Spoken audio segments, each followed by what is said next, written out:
Welcome back to my YouTube channel. ഇവിടെ ഇവൾക്ക് school തുടങ്ങി എന്ന് പറയുമ്പോൾ ഫസ്റ്റ് ഡേ സ്കൂളിൽ പോകുന്ന സമയത്ത് പണ്ടൊക്കെ ആയിരുന്നെങ്കിൽ ഇപ്പം ഞാനൊക്കെ സ്കൂൾ പഠിക്കുന്ന ടൈമിൽ ബുക്കൊക്കെ വാങ്ങിച്ചു, ടെക്സ്റ്റൊക്കെ മുമ്പേ കിട്ടും. പിന്നെ അതൊക്കെ ഫുൾ ബൈൻഡ് ചെയ്ത് നെയിം സ്ലിപ്പൊക്കെ, അതായത് ക്യാരക്ടേഴ്സിൻ്റെ നെയിം സ്ലിപ്പൊക്കെ ഒട്ടിച്ച് റെഡി ആയിട്ടായിരുന്നു സ്കൂളിൽ പോയിക്കൊണ്ടായിരുന്നത്. പക്ഷേ ഇവളുടെ കേസിൽ ഇവർ ഫസ്റ്റ് ഡേ പോകുന്നത് എങ്ങനെയാണെന്ന് വെച്ചാൽ ഫസ്റ്റ് ഡേ നോർമലായി പോവുകയാണ്, ബാഗ് മാത്രം എടുത്ത് വലിയ കാര്യമായിട്ടൊന്നും കൊണ്ടുപോകുന്നില്ല. സെക്കൻഡ് ഡേ മുതൽ ടീച്ചേഴ്സ് ഇതിൻ്റെ ലിസ്റ്റ് തരാൻ തുടങ്ങും. ഇതിപ്പോൾ ഇവർക്ക് കിട്ടിയ ക്ലാസ് ടീച്ചർ തന്ന പേപ്പറാണ്. ഇതിൽ മൊത്തം ലിസ്റ്റാണ് എന്തൊക്കെ വാങ്ങിക്കണം എന്നുള്ളത്. ഇത് ഇവിടുത്തെ സാധാരണ ഡ്രോഗറി മാർക്കറ്റ് ഉണ്ടല്ലോ, മുള്ളർ അല്ലെങ്കിൽ താലിയ പോലുള്ള ഷോപ്പിലൊക്കെ കിട്ടുന്ന കുറേ ഐറ്റംസ് ആണ്. അത് കൂടാതെ മെയിനായിട്ട് കുറേ നോട്ട്ബുക്സ് ആണ് വേണ്ടത്. നോട്ട്ബുക്സ് കൂടാതെ ഫയൽ വേണം കുറേയിൽ. പിന്നെ അതുകൂടാതെ സ്വിമ്മിങ്ങിൻ്റെ ഡ്രസ്സ്, അതുകൂടാതെ വാട്ടർ കളർ ബോക്സ്, പിന്നെന്താ ഡ്രോയിങ് ബുക്ക്, ഇങ്ങനെയുള്ള കുറേ കാര്യങ്ങൾ ആവശ്യമുണ്ട്. പക്ഷേ ഇവിടെ നമ്മളെ നാട്ടിനെ കമ്പയർ ചെയ്യുമ്പോൾ ഇവിടെയുള്ള വേറൊരു പ്രത്യേകത എന്ന് പറയുന്നത് വാട്ടർ കളറിൻ്റെ ബോക്സ് കൊണ്ടുകൂടി ഇവിടെ ഫസ്റ്റ് ക്ലാസ്സിൽ നിന്ന് ഒരു ബാഗ് വാങ്ങിച്ചാൽ അത് തന്നെ ഇവിടെ മിക്ക കുട്ടികളും 4th ക്ലാസ് വരെ ഉപയോഗിക്കുന്നുണ്ട്. അതായത് അല്ലെങ്കിൽ ഇപ്പോൾ സെക്കൻഡ് ഹാൻഡ് ആയിട്ടുള്ള ബാഗ് വാങ്ങിക്കുന്നവരുണ്ട്. കാരണം അല്ലെങ്കിൽ ഇപ്പോൾ ഫോർ എക്സാമ്പിൾ പറയുകയാണെങ്കിൽ ഇപ്പോൾ വാട്ടർ കളർ എടുക്കുകയാണെങ്കിൽ നമ്മൾ വാങ്ങിച്ചാൽ ചിലപ്പോൾ നാട്ടിലൊക്കെ ആണെങ്കിൽ ഒരു വാട്ടർ കളർ വാങ്ങിച്ചു അത് തീരും, പിന്നെ അടുത്ത പുതിയ വാങ്ങിക്കും അടുത്ത ക്ലാസ്സിലെത്തുമ്പോഴേക്ക്. അങ്ങനെയാണ് സാധാരണ ഉണ്ടാവാറ്. ഇവിടെ എങ്ങനെയാണെന്ന് വെച്ചാൽ ഫസ്റ്റ് വാങ്ങിക്കുമ്പോൾ തന്നെ അവർ പറയും പെലിക്കും അല്ലെങ്കിൽ ഫാബർ കാസിലിൻ്റെ അങ്ങനെ ബ്രാൻഡഡ് വാട്ടർ കളർ വാങ്ങിക്കണം എന്ന്. ഇവർക്ക് ഇപ്പോൾ ഒരു ഫസ്റ്റ് ക്ലാസ് നിന്ന് വാങ്ങിച്ചാലടി, ഫസ്റ്റോ സെക്കൻഡ് എന്നാല് ഫസ്റ്റ് ക്ലാസ് നിന്ന് വാങ്ങിച്ച വാട്ടർ കളറാണിത്. ഇത് ഞാൻ കാണിച്ചു തരാം.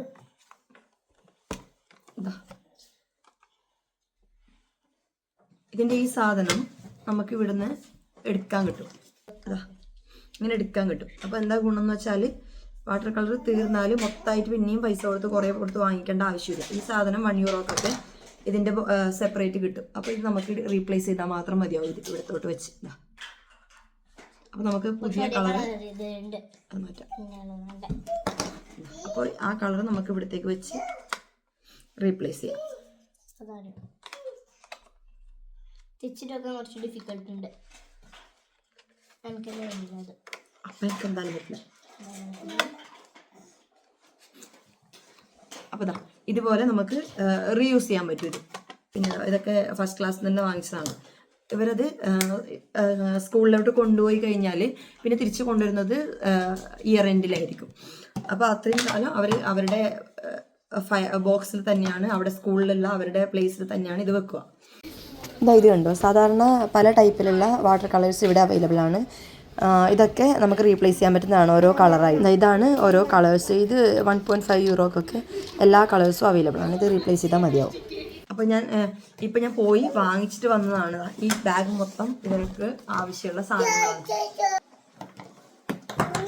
ഫസ്റ്റ് തന്നെ ഡ്രോയിങ് ബുക്ക് A3 സൈസാണ്. ഇത് ആവശ്യമുണ്ട് ഇവർക്ക്. ഇത് വേണമെങ്കിൽ കഴിഞ്ഞ വർഷത്തെ ബാക്കി ഉണ്ടെങ്കിൽ അതന്നെ ഉപയോഗിക്കാമെന്ന് ഇതിൽ പ്രത്യേകം എഴുതിയിട്ടുണ്ട്. പക്ഷെ ഇവളത് ഇല്ല, അതുകൊണ്ടാണ് ഞാൻ പുതിയത് വാങ്ങിച്ചത്. ഇത് കണ്ടോ, അടുത്തത് ഫയൽ. ഇത് കഴിഞ്ഞ വർഷത്തെ ഇവളുടെ ഫയലാണ്. ഇത് നിറയെ ഇവർ ചെയ്ത ആക്ടിവിറ്റീസ് ഒക്കെ ഉണ്ട് ഇതിൽ. ഇതാണ് കൂടുതലുള്ളത്. ഇയർ എൻഡിൽ മാത്രമേ നമുക്കിത് കയ്യിൽ കിട്ടൂല. അപ്പോഴാണ് നമുക്ക് അറിയുന്നത് ഇത്രയൊക്കെ ആക്ടിവിറ്റീസ് ഇവർ ചെയ്തു.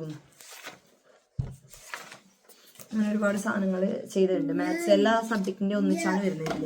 അപ്പോൾ അതുപോലെ ഇപ്രാവശ്യം വാങ്ങിച്ചതാണ് ഇത്. പക്ഷേ ഇപ്രാവശ്യം പ്രത്യേകം പറഞ്ഞിട്ടുണ്ടായിരുന്നു വിത്ത് രജിസ്റ്റർ എന്ന് വിളിക്കുന്നത്. ഈ രജിസ്റ്റർ എന്താണെന്ന് വെച്ചാൽ അതായത് ഈ സെപ്പറേറ്റ് ആയിട്ട് ഇവിടെ ഇങ്ങനെ മാർക്ക് ഉണ്ടാവുമല്ലോ, സെപ്പറേറ്റ് ആയിട്ട് എന്താ ഇൻഡെക്സ് ഉള്ളത്. പക്ഷെ അങ്ങനെ വെക്കാൻ വേണ്ടി ജർമ്മൻ മാത്സ് അങ്ങനെ വേറെ സെപ്പറേറ്റ് ഇതാക്കാൻ പറ്റും. പക്ഷെ അങ്ങനെയുള്ള ഇതില്ല എന്ന് പറഞ്ഞു അവിടെ. വേറെ നമ്മൾ സെപ്പറേറ്റ് ഈ സാധനം വാങ്ങിച്ച് ഇതിനകത്തോട്ട് വെക്കണം. അപ്പോൾ ഈ കളർ ബേസ്ഡ് ആയിട്ട് ഇവർക്ക് ഓരോ സബ്ജക്റ്റ് വെക്കാൻ പറ്റും. ഇത് കണ്ടോ, ഇവിടെ പല തീമിലുള്ളതും പിന്നെ കളേഴ്സ് ഉള്ളതും ഓഫീസ് റിലേറ്റഡ് ആയിട്ടുള്ള ഒരുപാട് കളക്ഷൻസ് ഉണ്ട് ഫയലിൻ്റെ. ഞാനിതിൽ നിന്ന് ഓറഞ്ചാണ് പിക്ക് ചെയ്തത്. ഇവിടെ പോസ്റ്റ് മാപ്പ്, യൂറിസ് മാപ്പ്, ഷെനൽ ഹെഫ്റ്റ് എന്നൊക്കെ പ്രത്യേകം ടൈപ്പ് ഫയലാണുള്ളത്. അത് ശരിക്കും മനസ്സിലാക്കണം നമ്മൾ.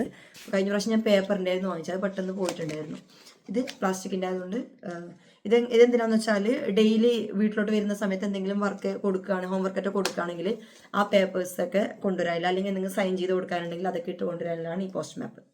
പിന്നെ കുറേ ഉള്ളത് നോട്ട് ബുക്സ് ആണ്. നോട്ട്ബുക്സ് കുറേ ഉണ്ട്. ഇത്ര നോട്ട്ബുക്ക് ഫുള്ള് എഴുതാനുണ്ടാവും ഇനി ഭാഷ. ഇത്രയും നോട്ട്ബുക്സ് ഉണ്ട്. നമുക്ക് സാധാരണ ലൈനുള്ളതും ലൈൻ ഇല്ലാത്തതുമാണല്ലോ ബുക്ക് ഉണ്ടാവാറ് സാധാരണ. പക്ഷേ ഇവിടെ അങ്ങനെയല്ല. ഇവിടെ പല ടൈപ്പിലുള്ളതും പല പേജസ്, 16 പേജ്, 32 പേജ്, 20 പേജ് അങ്ങനെയുള്ള നോട്ട്ബുക്സ്. ചെറിയതാണ് നോട്ട്ബുക്സൊക്കെ. പിന്നെ അതിൽ തന്നെ വരയുള്ളത് ഡോപ്പൽ റാൻഡ്, അതായത് 2 സൈഡിലോട്ടും വര, ക്രോസിൽ വരയുള്ളത്. എൻ്റെ സൈഡൊക്കെ കാണുന്നത് സ്റ്റാഫ്സാണ്. കാരണം പാരൻസൊക്കെ ഇവരുടെ കയ്യിൽ ലിസ്റ്റ് കൊടുത്ത് വാങ്ങിക്കുന്നതാണ്. മിക്ക പാരൻസിനും ഇത് കണ്ടുപിടിക്കാൻ ഭയങ്കര പണിയാണ്. പേപ്പറിലുള്ള ഡിസ്ക്രിപ്ഷനേക്കാളും കൂടുതൽ നമുക്ക് അറിയാനുണ്ടാവും. അതുകൊണ്ട് തന്നെ ഇവരോട് സ്റ്റാഫിനോട് നമ്മളൊന്ന് കൺഫേം ചെയ്യുന്നത് എപ്പോഴും നല്ലതായിരിക്കും. 3, 4, 5, 6 ഇത് 6 ഉണ്ട്. പിന്നെ അതുകൂടാതെ ഇത് 20 ബ്ലാങ്ക്. ഇത് ബ്ലാങ്ക് ആയിട്ടുള്ളത് 3 തോന്നുന്നു വേണമെന്ന് പറഞ്ഞാൽ. 2 ബ്ലാങ്ക്, അത് വേണ്ട. ഇത് 3 മാത്സ്. പണ്ട് അച്ഛൻ ഗൾഫിൽ നിന്നെല്ലാം വരുമ്പോൾ ഇങ്ങനെയുള്ള ബുക്ക് കൊണ്ടുവരുമായിരുന്നു. ഇതെനിക്ക് ഞാൻ വിചാരിച്ചിട്ടുണ്ടായി ഇതെന്തിനാ ഇങ്ങനെയുള്ള ബുക്ക് ആരെങ്കിലും എഴുതുമോ ഇങ്ങനെയുള്ള ബുക്കിലെന്ന്. ഞാനപ്പോൾ അത് ഉപയോഗിച്ചിട്ടേ ഉണ്ടായില്ല. അച്ഛനെല്ലാം ഇങ്ങനത്തെ ബുക്കിലായിരുന്നു പണ്ട് എഴുതിക്കൊണ്ടായത്. ഇപ്പോഴാണ് എനിക്ക് മനസ്സിലായത് മാത്സ് ഒക്കെ എഴുതാൻ വേണ്ടി ഈ ടൈപ്പ് ബുക്കാണ് ഇവിടെ യൂസ് ചെയ്യുന്നത്. സിംഗിൾ ഒട്ടയില് സിംഗിൾ നമ്പർ 1+1 എഴുതണമെങ്കിൽ 1 1, മറ്റേല് പ്ലസ്, മറ്റേല് 1. അങ്ങനെയാണ് മാത്സ് എഴുതുക. അപ്പം മാത്സിന് തന്നെ ആയിട്ടില്ല 3 ബുക്കുണ്ട്. ഇതെന്തിനാണെന്നറിയില്ല 3 പക്ഷെ 3 ഉണ്ട്. ഇനി പിന്നെ ഇതിൽ പറഞ്ഞിട്ടുള്ളത് റിലീജിയൻ, അതായത് ക്രിസ്ത്യൻ റിലീജിയൻ പഠിക്കുന്നുണ്ടെങ്കിൽ അതിനൊരു ടൈപ്പ് ബുക്ക് വേണം. ഇസ്ലാമിക് റിലീജിയൻ ആണെങ്കിൽ അതിന് ഒരു ടൈപ്പ് ബുക്ക്. ഇവൾ എത്തിക്കാണ് പഠിക്കുന്നത്. അതുകൊണ്ട് തന്നെ ഇവക്ക് സാധാരണ നോട്ട് ബുക്ക് വേണമെന്നാണ് പറഞ്ഞത്. ഈ സിംഗിൾ ലൈനിലെ അങ്ങനെ സിംഗിൾ ലൈനിൻ്റെ ഒരു ബുക്ക് അതാണിത്. അപ്പം ഇത്രയും ഉണ്ട്. ഇനി ഇത് A5 സൈസിലുള്ളത് 3 ബുക്ക് ഉണ്ട്. പിന്നെ ഉള്ളത് ഞാൻ കളർ തീർന്ന കുറച്ച് കളേഴ്സ് ഞാൻ നേരത്തെ പറഞ്ഞിട്ടുണ്ടായിട്ടില്ലേ, അത് വാങ്ങിച്ചിട്ടുണ്ട്. ഞാൻ ബ്ലാക്ക് വെറുതെ വാങ്ങിച്ചല്ലേ നീ ഞാൻ പോയിട്ടാകുമ്പോൾ. ഇനിയുള്ളത് ഈ സാധനം തപ്പി ഞാൻ കുറേ നടന്നു.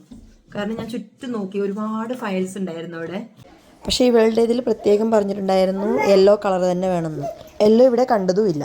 ലാസ്റ്റ് അവരോട് ഞാൻ അവിടെ ഒരു സ്റ്റാഫിനോട് ചോദിച്ചിട്ടാകുമ്പോൾ അവർ പറഞ്ഞു അതാ കാണുന്ന ആ കളേഴ്സ് മാത്രമേ ഇല്ലെന്ന് പറഞ്ഞു. അങ്ങനെ ഞാനത് ഒഴിവാക്കി വരാൻ വേണ്ടി നിൽക്കുന്ന സമയത്ത് ജസ്റ്റ് ഇന്ന് ഞാൻ ട്രാൻസ്ലേറ്റ് ചെയ്ത് നോക്കി.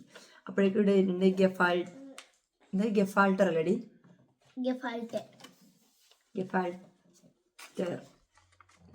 ഗെഫാൾട്ടെറ്റ് നെയ്റ്റുണ്ട്. ഗെഫാൾട്ടെറ്റ് മീൻസ് ഫോൾഡ് ചെയ്യാൻ പറ്റുന്നത്. അപ്പം ഞാനത് പിന്നെ ചോദിച്ചു അവരോട് ഇതുണ്ടോന്ന്. അപ്പോഴേക്ക് അവരവിടെ ചുരുട്ടി വെച്ചിട്ടുണ്ടായിരുന്നു. അങ്ങനെ അത് കിട്ടി സാധനം കിട്ടി. അതപ്പോൾ നീ മറക്കണ്ട. ഈ സാധനം ഇങ്ങനെയുള്ള ഒരു ഏരിയയിൽ ഇങ്ങനെ ഫോൾഡ് ചെയ്ത് വെച്ചിട്ടാണ് ഉള്ളത്. ഇങ്ങനെ ഫോൾഡ് ചെയ്ത് വെച്ചുകൊണ്ട് നമുക്കധികം പെട്ടെന്ന് ശ്രദ്ധിക്കപ്പെടില്ല.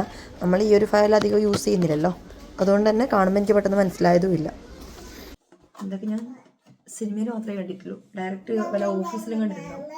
ഇതൊക്കെ ഇവർക്ക് ഇപ്പോൾ ഈ ക്ലാസ്സിലേ വേണം, ആവശ്യമുണ്ട്.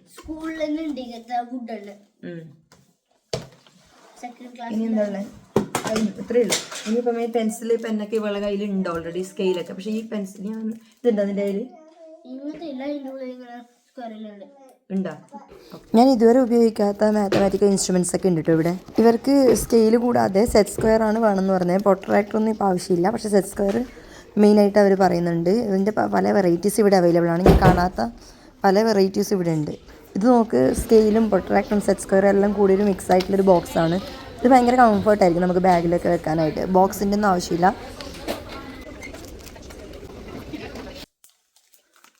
ഓക്കെ, അപ്പോൾ ഇത്രയും സാധനങ്ങളാണ് സ്കൂളിൽ നിന്ന് ഇപ്പോൾ ലിസ്റ്റ് തന്നതിൽ വാങ്ങിച്ചിട്ടുള്ളത്. ഇനിയിപ്പോൾ വാങ്ങിക്കാൻ കുറച്ചുണ്ട്.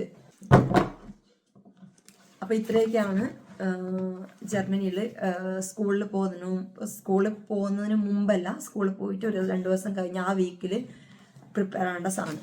നമ്മളിപ്പോൾ നാട്ടിൽ പോയിട്ട് വരുന്ന സമയത്ത് 16th സ്കൂൾ തുറക്കുന്നത്. പക്ഷെ നമ്മൾ ഇതൊക്കെ ബുക്കെല്ലാം വാങ്ങിക്കാനുണ്ട്, ബൈൻഡ് ചെയ്യാനുണ്ട് എന്നെല്ലാം വെച്ച് നമ്മൾ നേരത്തെ വരേണ്ട ആവശ്യമൊന്നുമില്ല. പക്ഷെ വന്ന് ആ വീക്കിൽ, തുടങ്ങിയ വീക്കിൽ പെട്ടെന്ന് നമ്മൾ വാങ്ങിക്കാൻ വേണ്ടി ഭയങ്കര തിരക്കായിരിക്കും ഷോപ്പിലൊക്കെ പോയാൽ.